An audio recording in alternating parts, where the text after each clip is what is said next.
You are listening to the Constantly Loved podcast with your host, Destiny Blendon. We have new episodes every Wednesday, so come back to learn more about God. Thank you for watching. Hello, you guys. It's Destiny. I'm here for another episode of the Constantly Loved podcast. I am so excited to be recording this episode today. It's really been something I've been thinking about for the last few days. And so the point that I can finally record it is making me so excited. Okay, so I've recorded a episode already about being single but content. So if you go back to that episode, I kind of talk about what it's like to be single, all of the things that you can do to prepare for like a godly relationship, and all of these things, which is pretty much self-preparation. But in this episode, I want to address dating itself, not just what you can do to prepare, because there's a lot of things about dating that I feel are left unsaid. And I feel as though the Lord has given me revelation and clarity on some of these things that, when discussed and revealed and recognized, can make such a difference in our society and impact our culture and marriages and just relationships overall for the better, because divorce rates are going up. I mean, dating is hard. Even as a Christian, divorce rates are going up. There's so many things that I think can be solved at a base level when you look at the foundation of what that relationship is or should be. Then it solves a lot of the issues. And so today I want to discuss what a godly relationship's foundation should look like. And quite frankly, I'm not even going to refer to it as dating because I'm seeing a lot of problems in dating.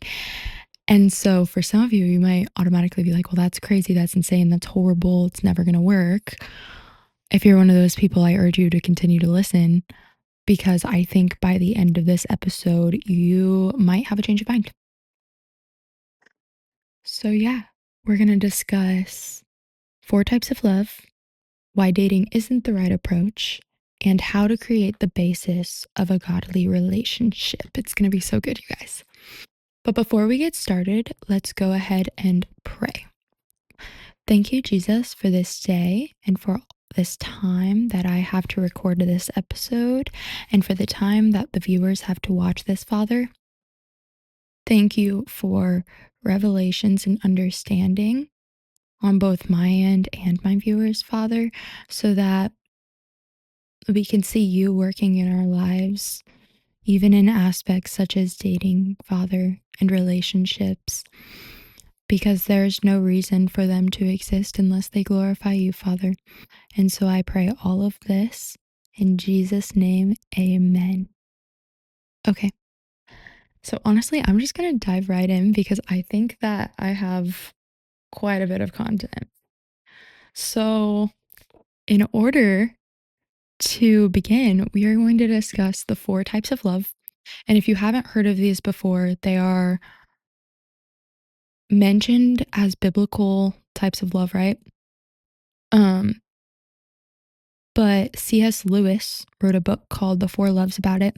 He also has a radio talk, which I learned a lot of my information from. And they truly are biblical and they're upheld with verses. But I'm going to go into more detail about all of that in the next episode, as well as one specific type of love.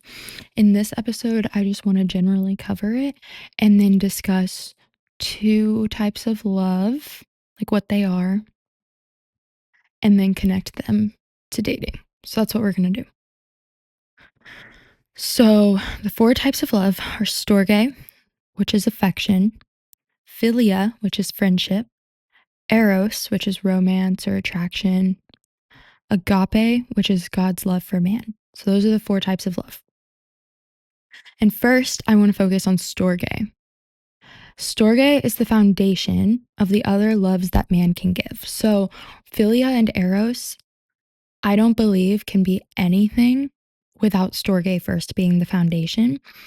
And you're probably wondering, like, how do I make Storge the foundation? What even is Storge? Well, I have some facts about it, so then you'll know. Storge is dependent on familiarity. So, for example, you might have a best friend that you've known your whole life. So that's philia, right? But that relationship, that friendship is built off of storge because you've known that person for so long. You are familiar with them. You are comfortable around them. And that's what makes your friendship so strong. So storge is the foundation of that friendship. And even this type of love is a part of families. So you're comfortable around your family, you're familiar with your family because it's somebody that you've been around and they've loved you, hopefully unconditionally. I guess it depends on the family, but storge is supposed to be like a call of nature, instinctual. So this is the type of love that you can give anybody without even being too close to them, but it's basically just gaining familiarity and comfortability. You're not choosing for that person to play a major role in your life. It's just kind of happening. It is the most comfortable and least ecstatic type of love. So, like, for example, for me, I love my parents, but I'm so comfortable with them. And honestly, like, I love spending time with them, but I don't always find myself being ecstatic to do it. And that's because it's Sturge. It can be a little bit more difficult to find yourself striving and wanting to do things when you're so comfortable and familiar with somebody. But the truth is that without that foundation of familiarity and comfortability, then you're not truly going to be able to love someone, anyways. I don't know if that makes any sense yet, but we will connect the dots. Storge desires good for the person it loves, has pain in their absence, and doesn't always feel pleased when it's there. So, those are some things about Storge. So it does seem like a pretty good foundation for other loves, right? Because you're really getting to know somebody, you're becoming familiar and comfortable around them. And honestly, I don't think that you can truly be yourself around somebody unless you love them with Storge first. So it's pretty important to recognize that Storge is really building that surface level familiarity and comfortability with somebody. But I guess it's not just surface level, it really becomes a deeper level. And so it's good to recognize that. So there are also some things that can harm Storge, and that's change or becoming someone unfamiliar, being too comfortable, which leads to a lack of effort in showing love. And so I think that this is really important to recognize because it's so true. Like, if you think about it, these are the root causes of so many issues in marriages and friendships and really any form of love. And that's because every form of love should be based on Storge. And if Storge isn't being completed correctly or in an honor or manner that glorifies God, then it can be harmful. And so those two things are really important to recognize because those are going to be root causes of issues in relationships. So, philia, which is friendship, and eros, which is romance or attraction, cannot be successfully formed without storge. These two loves require a conscious choice and more effort. So, storge is just like you're getting to know somebody, you're not really choosing to make them a big part of your life. But friendship and eros are two types of love where you have to make almost a form of commitment to put effort into getting to know that person, into growing even more familiar and comfortable with them, but also investing your own time and effort into that other person. And so, honestly, I feel like I've known a lot of these things for a while, but I didn't know how to communicate it, especially in a way of four forms of love, because now that I'm aware of these, it just makes so much more sense. So, philia and eros cannot successfully be formed without storge. Now, let's discuss a little bit of storge in eros.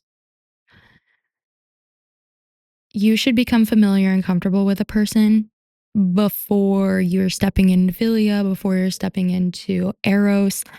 It is so important for you to know that person.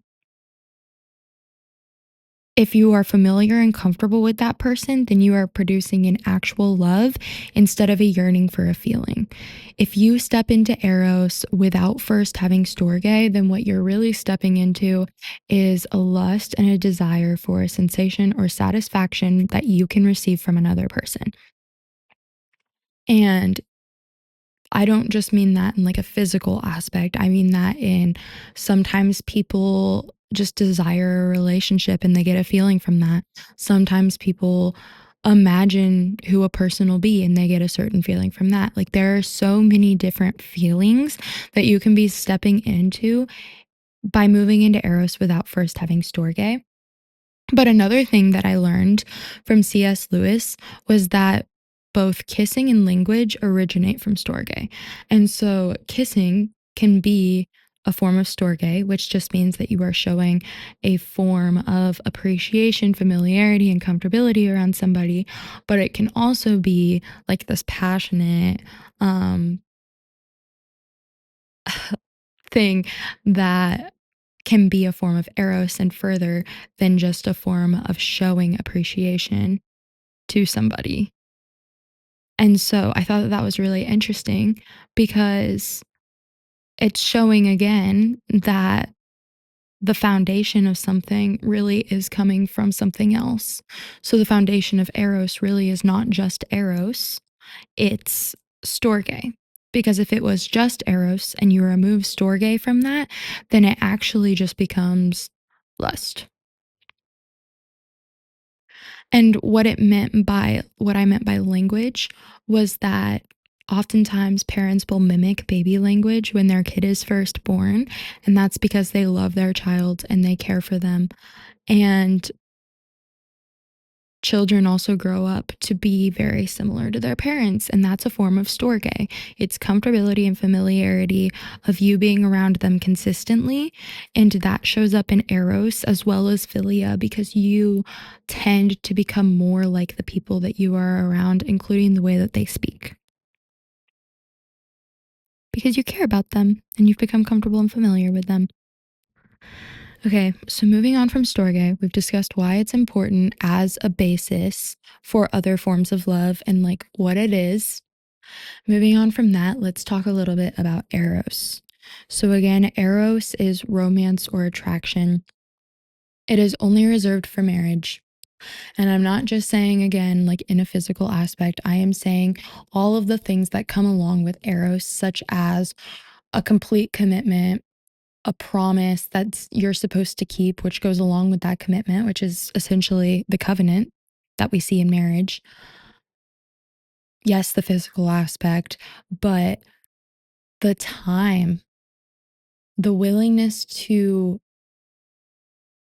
prioritize another person over yourself at times, like all of this cannot fully be done until marriage. Eros is a form of love that is only reserved for marriage.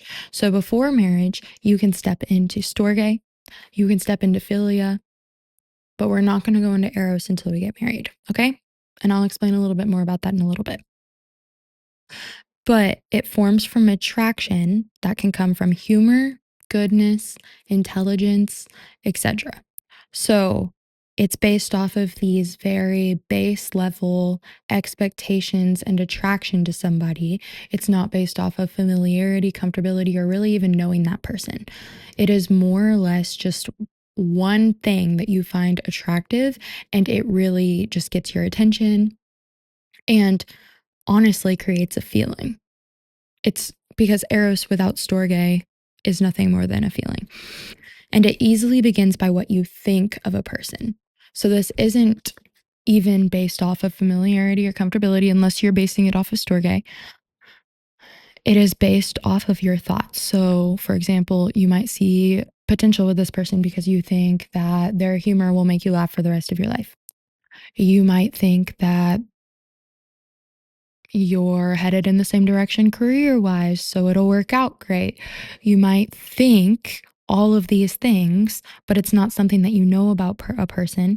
It's not something about them specifically. It's all of these thoughts that you are thinking that makes up what you believe about that person, which is what you are finding attractive. So again, you shouldn't have Eros without Storge because once you actually know that person, you can base a foundation of love for the actual person rather than having a foundation built off of an idea, a thought, a feeling, which is only going to fail.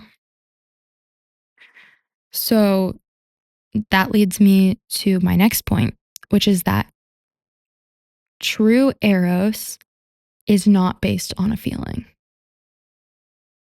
There are times when people think that they're in love because it's a feeling. Yes, yes.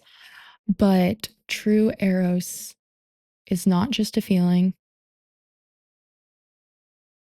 If you just have a feeling, it's honestly lust. It's a satisfaction for the feelings that you want. It's not truly building a relationship that will glorify God because you don't actually know that person. And when that feeling is no longer being satisfied, that relationship is not going to be what you want. True Eros keeps promises, seeks justice, and charity. So, Eros requires promises, but they can't be unkept promises. They have to be kept, which is why you don't step into Eros until you are married, because honestly, broken promises create issues in a relationship. And if you have too many promises and you're making these promises before marriage, when they are broken, you are going to be so hurt. You are going to be so hurt. So, promises in Eros or for Eros should not be made until you enter Eros in its true state, which can only be done purely and rightly in marriage. It seeks justice for the person and it's charitable. So when you enter Eros, you should be trying to help the other person through seeking justice for them, and you should be willing to do things for them. And I don't think that we can truly fully step into this, like I said, until marriage, because you do things for your friends, but that's different than constantly prioritizing them, making sure that you are constantly seeking justice for them, that you are constantly seeking charity, and that you are always keeping your promises. That's far different.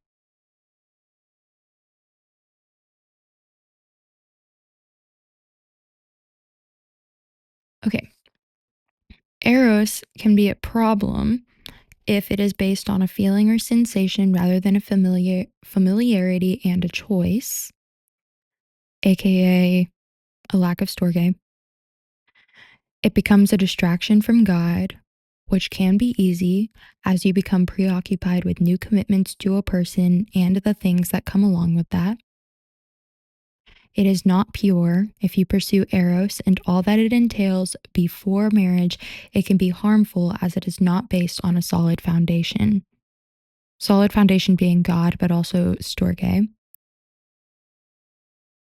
Obviously, you need God at the center of it all. And so that is going to be really important. But right now, I'm trying to communicate that if you are not familiar with somebody and you have not built that form of love with them before you move forward, you are not truly going to love that person.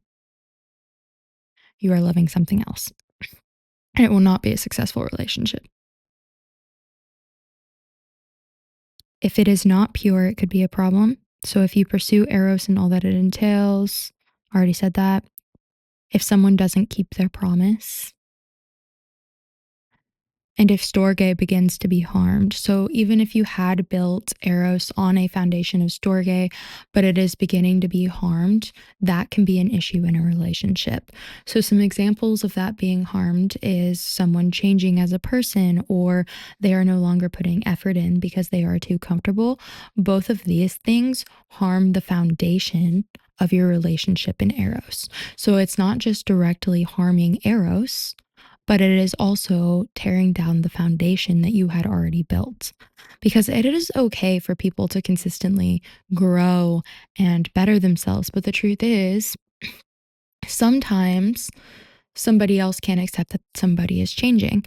And so it's good that you guys are continuing to grow together, or that you've both made a commitment that no matter how different you become, you are still willing to work through things together. And honestly, that's why I think Eros can only be achieved through marriage, because you're not going to make a commitment that crazy. I don't think, at least I wouldn't, until you're married. And so, yeah, those are the problems of Eros.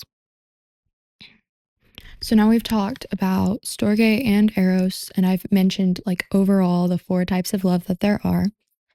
So let's move over from specifically those forms of love to the problems that I see in dating in our culture and nowadays. So our culture doesn't base relationships on Storge.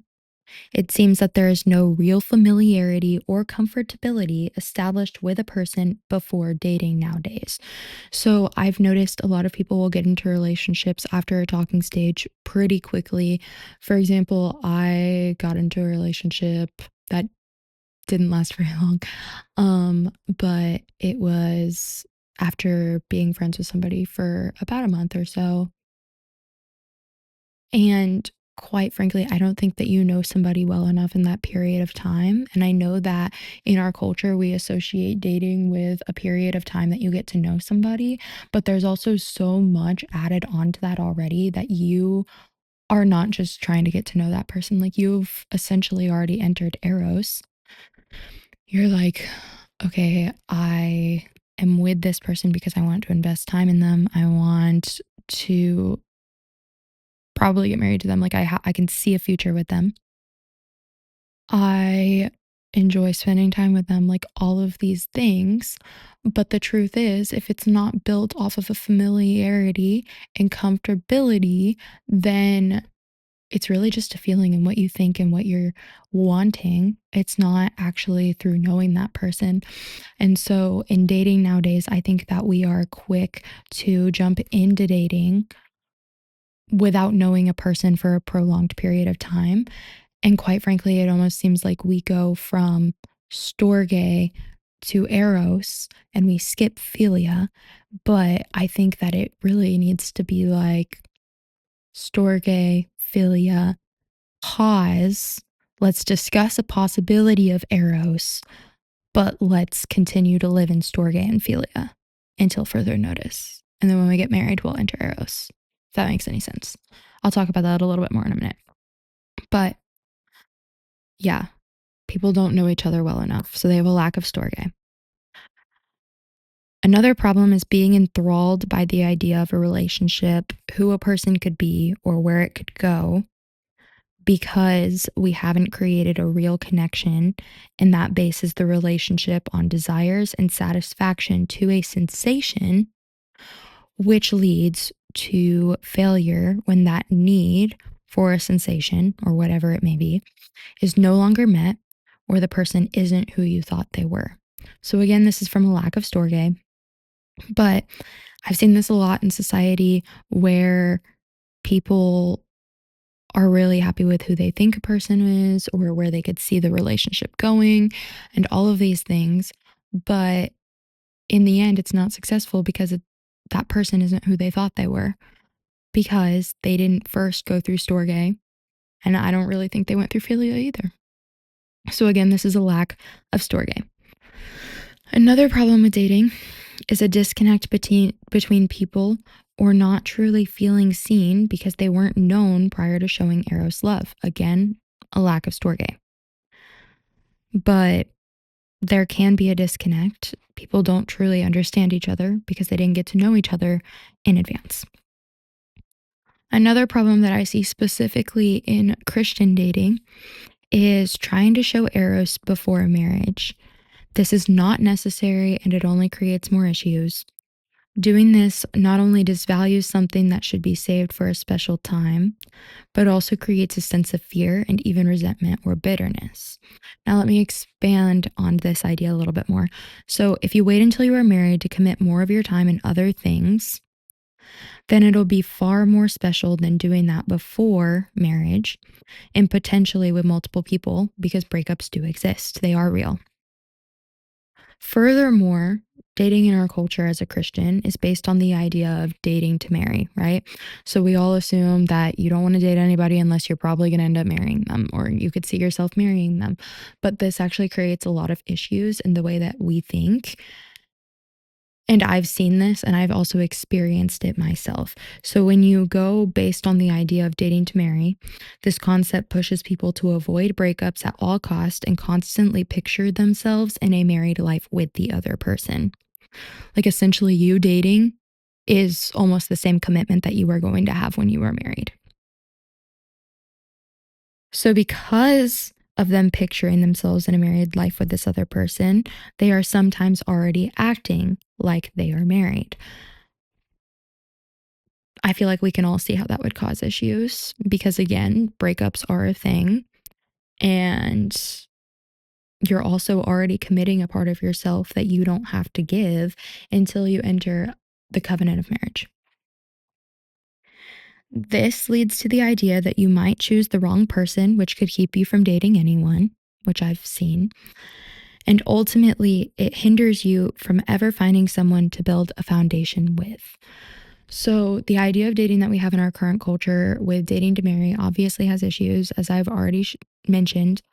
But I think one of the bigger issues is that with so much pressure being put on Christians in society to date and how they are dating, I think that it sometimes keeps people from finding somebody that they truly want to be with because they're afraid of choosing the wrong person or all of these other qualifying factors that I've mentioned.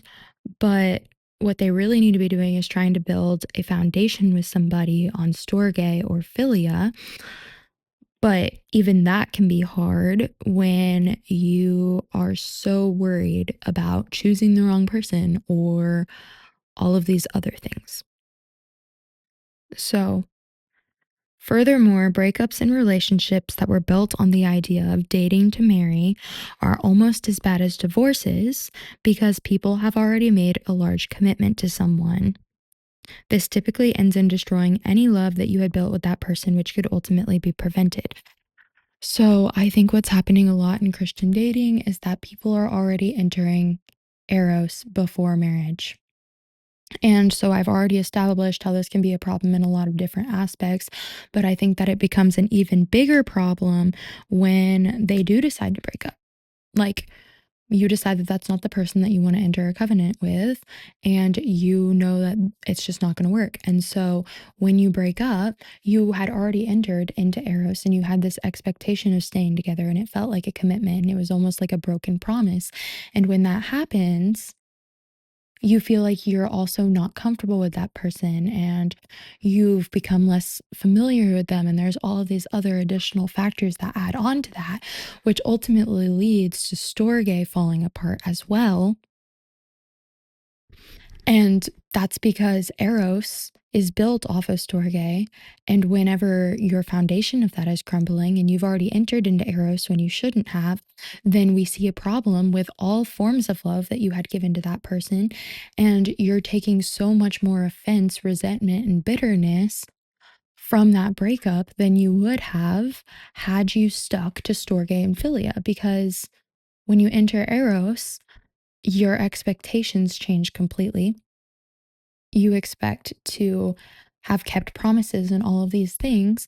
And so you can protect your own heart, guard your heart, and also guard the other person's heart if you just remain in storge and philia rather than entering eros prior. Prior is the word, right?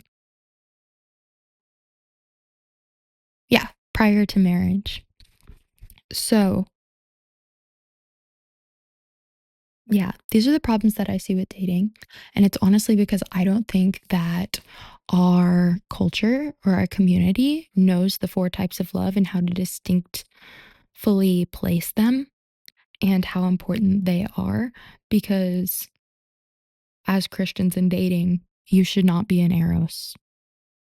Once you enter eros, you should be married. You should not be in eros. Okay. So, with all that being said, I've told you the four types of love. I've told you what Eros should be based on because Eros is ultimately like marriage and that type of relationship. And I've also told you the problems with dating that I've seen and experienced myself. So, with all of that, I'm not just going to leave you here being like, here's all the problems, there's no fix. No, I'm going to tell you what the fix is. Okay.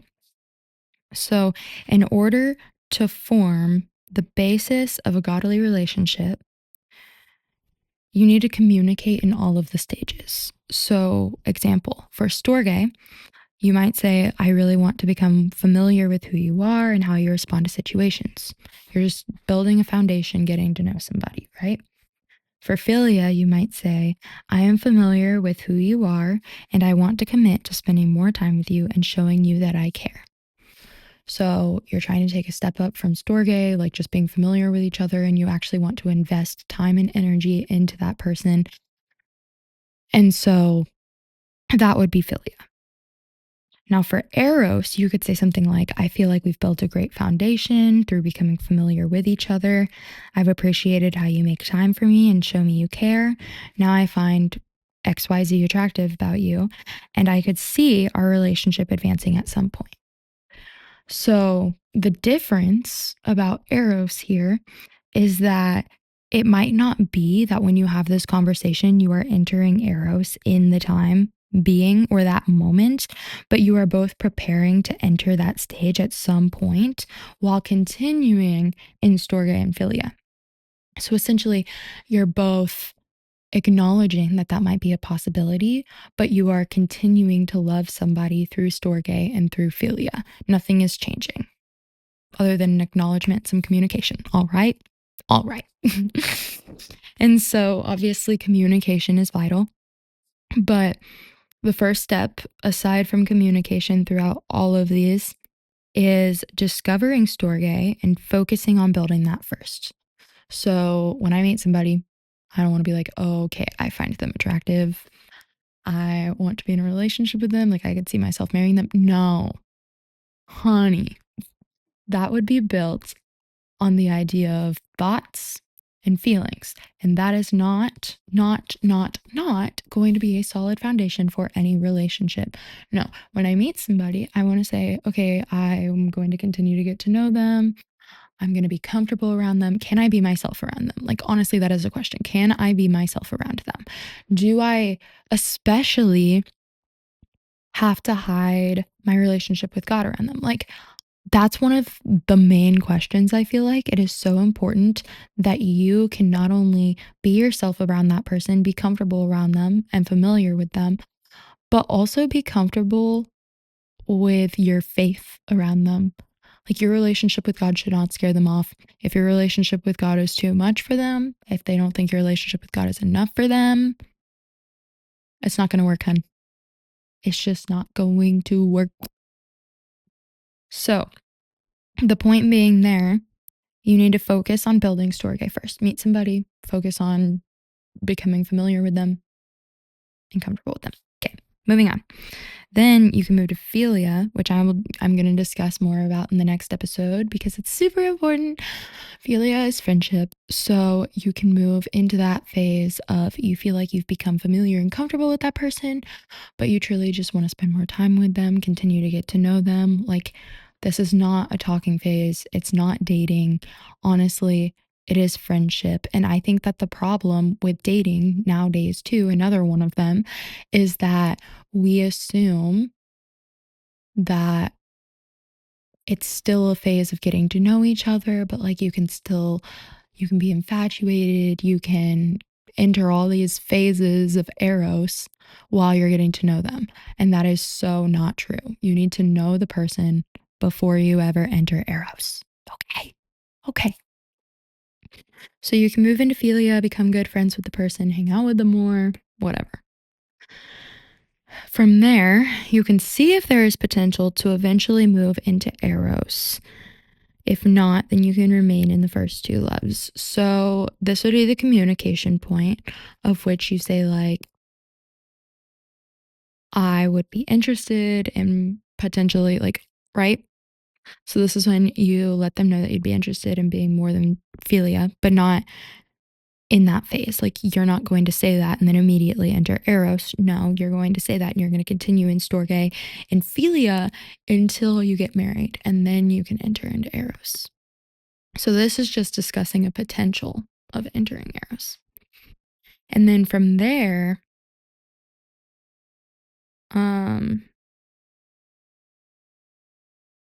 if they don't see it as any more, you can continue showing storge and philia, which means you're still friends. No hard feelings, no nothing, because that foundation was built on friendship anyways. So there was no eros in there.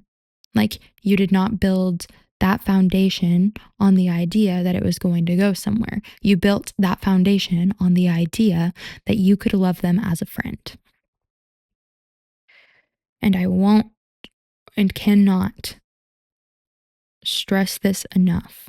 Don't move to eros until after you are getting married. I'm stressing it, you guys. I'm stressing that idea because it is so important.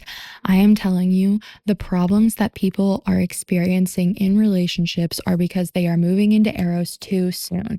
In our culture, we identify dating and talking as the same thing as eros. Regardless of if you're a Christian or not, eros in worldly terms is lust, and they just have attraction and wants for certain things. But as a Christian who's remaining pure and just wants to seek out like marriage, the relationships that are coming from that in dating is entering eros in a form of commitment and all of these things far before you ever have to. So I can't urge you guys enough to focus on storge and philia. It is so very important that you become familiar and comfortable with somebody before you ever consider eros. Eros is more than a feeling. If it is just a feeling, that is not love. It's not love. That's right. And we can discuss that a little bit more biblically another time. But like, even in the Bible, it says that love is patient, love is kind, it does not envy, it does not boast. All of these things, in order for love to be patient, that's a choice. In order for it to be kind, also a choice. I'm just saying, love is a choice, not a feeling. Okay. Honestly, that's about all I have for you guys today. I am so excited to discuss this topic a little bit more in depth in the next episode, where we will talk about philia and the connections of the 4 types of love to the Bible. But I really do hope that this was helpful. And at the end of this podcast episode, I have decided that I want to rebel against the status quo. I do not want to go into a relationship dating. Instead, I want to move through the types of love in order. In order. But also keeping God at the center of it all, because I don't know if I mentioned this or not. I think I did. But eros can also become an issue because it can fill more of your time and take focus away from God. So Eros can become idolatry. Eros can become so many things that is not good because it is only supposed to be meant for marriage. Eros is beautiful, but it is beautiful for its time. It is not beautiful when we're skipping the other steps. Don't skip the other steps. So, yeah, honestly, I think that's it. I hope that this helps you to change your perspective a little bit on dating, and maybe you'll try it out too.